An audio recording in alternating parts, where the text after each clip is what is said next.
สวัสดีพี่น้องมื่อนี้เฮียไดเฮ็ดวันเด็กสากลพี่น้องตอนนี้พี่เจ้ากำลัง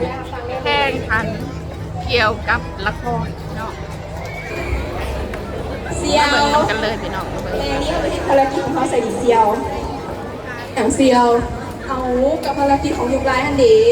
ภารกิจของยุงลายเพ่นเท่าไหร่นะเซียวโอ้ยเซียวตัวเป็นยุงเท่าไหร่นี่กระกาดูดเลือดคนเพื่อเป็นสารอาหารให้ลูกเขาดีแถมเขายังสามารถแทงเสื้อใครเลือดออกให้น้ำอีก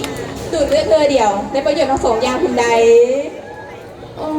พวกนะเซียวค่อยค้านเขาก็อยากไปที่เพยังก็ไปนะไปน้ำกันนี่นะดูดเลือดซื้อไปก็ไป ขณะนั้นเองยุงตัวที่หนึ่งก็ได้สังเกตเห็นหญิงน้อยที่กำลังเล่นเกมอยู่เดเดเซียวเขาเป็นตอนนั้นมันเล่นเกมอยู่ไปดูเรื่องนั้นคือซีโบทุกตัวหรอกงานนี้หวานจี๊ดไป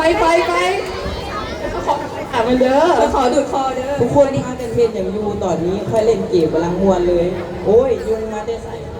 มองหัวกันไหม ยุงมาได้ใส่โอ้ เซียวลูกแม่เซียวโอ้ยเซียวมันจะถึงโอ้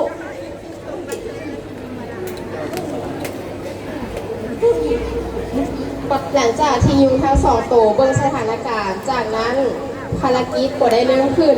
ยุงทั้งสองตัวเข้าไปทางฟองเอี้ยมพยายามที่จะดูดเลือดของเขา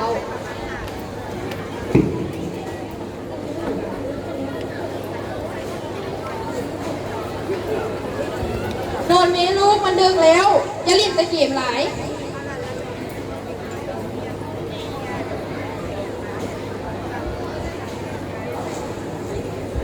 โอ้ยเซียวลูกแม่ยุงนะบ้าพลังขับกลับมาแล้ว หลังจากนั้นยุงทั้งสองตัวก็พยายามลดฝ่ามือของแม่ของเขาอยู่นั้นกำลังสิกินเลือดได้แล้วแต่แม่ของเขามาติด พอแล้วนอนดึกแล้วลูกตื่นไปโรงเรียนแต่เช้า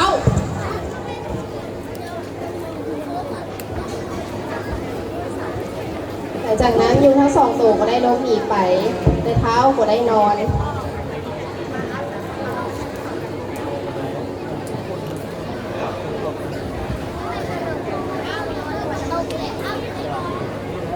เอานี่อ่ะเนี่ยสนอนดึกหลายมันดึกแล้ว โดยพอจะหน่อยจะเข้านอนแล้ว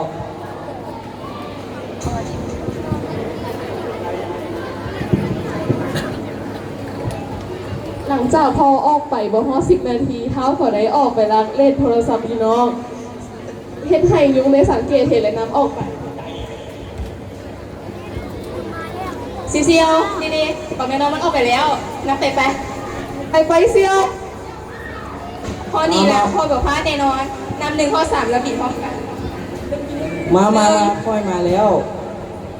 1 2ยุงมาได้ใส่หลายกอกโอ้ นำ1 ข้อ 3แล้วบิดพร้อมกัน ดูบอก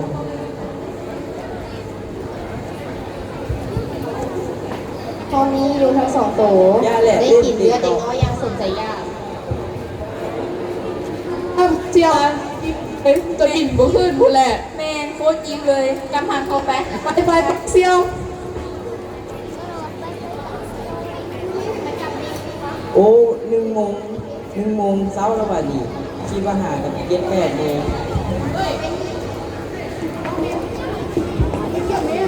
ฮัลโหลค่อยขอเช้าเล่นก่อนเด้อเพราะว่ามันดึกแล้วย่านโฮไม่หาย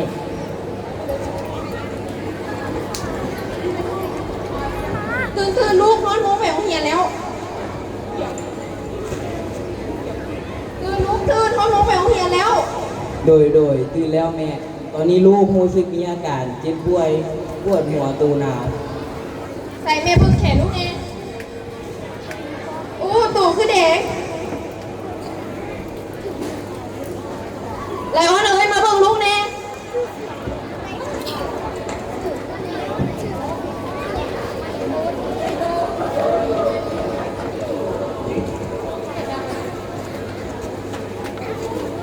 จะกินลูก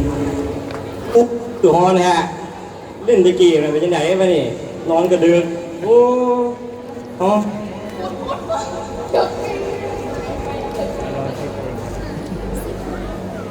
อ๋อคือสูงไงละโอ้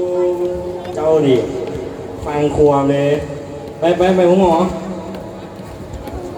พอโดนครอบครัวของเท้าภูผาก็มาฮอดทุกหมอแล้ว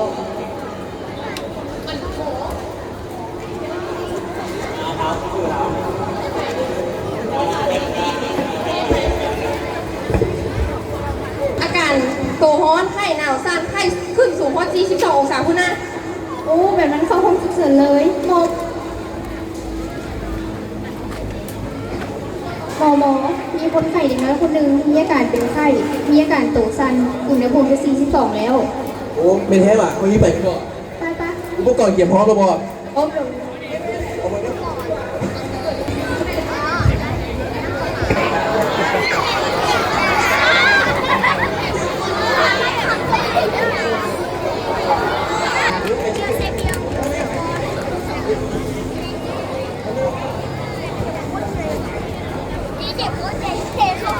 เราอาจจะเป็นครั้งแรก เพราะว่าถ้า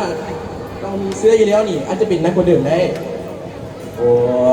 หมอแล้วมีอย่างไรที่เราต้องระวังในอาหารการกิน ในช่วงนี้ก็ลดการกินพวกอาหารที่แบบมีสีดำแดงขึ้นกลางนอกเพราะว่าเดี๋ยวเวลาตรวจเลือดอาจจะเขาจะคิดว่าเป็นเลือดได้ แล้วก็เลี้ยงเรื่องอาหารการดองน้ำ แล้วใจลายหมอ หนึ่งผ่านไปอาการของเท้าภูผาก็ดีขึ้นเรื่อยๆ จากนั้นก็ได้ออกให้หมอ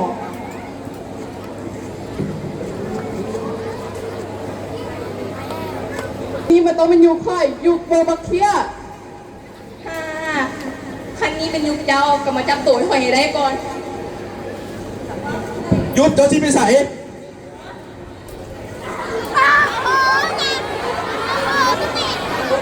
แม่แล้วนี่มันยุคของยุงโบบาเคีย แล้วยุงโบบักเคียเป็นยุงที่มีแบคทีเรียดีที่ช่วยยับยั้งการติดเชื้อของไข้เลือดออกซึ่งช่วยหยุดยั้งการแพร่ระบาดของเชื้อเลือดออก จากคนที่เป็นไข้สู่คนปกติ และเขาสามารถป้องกันยุงโบบาเคียนี้ด้วย5ข้อนี้หนึ่ง ข้อที่หนึ่งปิดภาชนะใส่น้ำภายในเฮือน 2ปล่อย สองปล่อยอาหารนกยุงเพื่อให้กินหนอนน้ 3เปลี่ยน ำเปลี่ยนภาชนะใส่น้ำกระป๋องบ่ให้มีน้ำในบริเวณเฮือน 3ปรับปรุง4ปรับปรุง ปรับปรุงบริเวณบ้านบ่ให้มีน้ำขังและอย่างรถที่มีน้ 5ปฏิบัติ ำปฏิบัติเป็นประจำทุกอาทิตย์เพื่อบ่ให้เกิดมีไข้เลือดออกและยุง